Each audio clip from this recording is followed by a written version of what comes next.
വൈക്കം നിയോജക മണ്ഡലത്തിലെ UDF സ്ഥാനാർത്ഥി Shri K Binimon returning officer Vaikom tahsildar Shri Abhilash മുൻപാകെ നാമനിർദ്ദേശ പത്രിക സമർപ്പിച്ചു.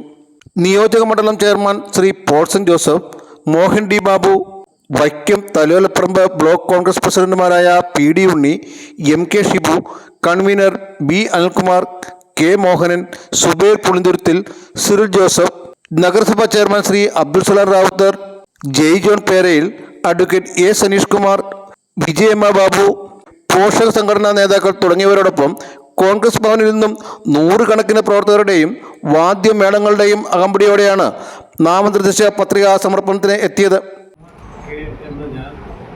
കേരള നിയമസഭയിലെ അംഗത്വം വഹിക്കുന്നതിന് ഒരു സ്ഥാനാർത്ഥിയായി നാമനിർദ്ദേശം ചെയ്യപ്പെട്ടിരിക്കുന്നതിനാൽ നിയമമനുസരിച്ച് സ്ഥാപിതമായിട്ടുള്ള ഇന്ത്യൻ ഭരണഘടനയോട് ഞാൻ യഥാർത്ഥമായ വിശ്വാസവും ഊറും പുലർത്തുമെന്നും ഇന്ത്യയുടെ പരമാധികാരവും അഖണ്ഡതയും ഞാൻ നിലനിർത്തുമെന്നും ദൈവത്തിൻ്റെ പേരിൽ സത്യം ചെയ്യുന്നു.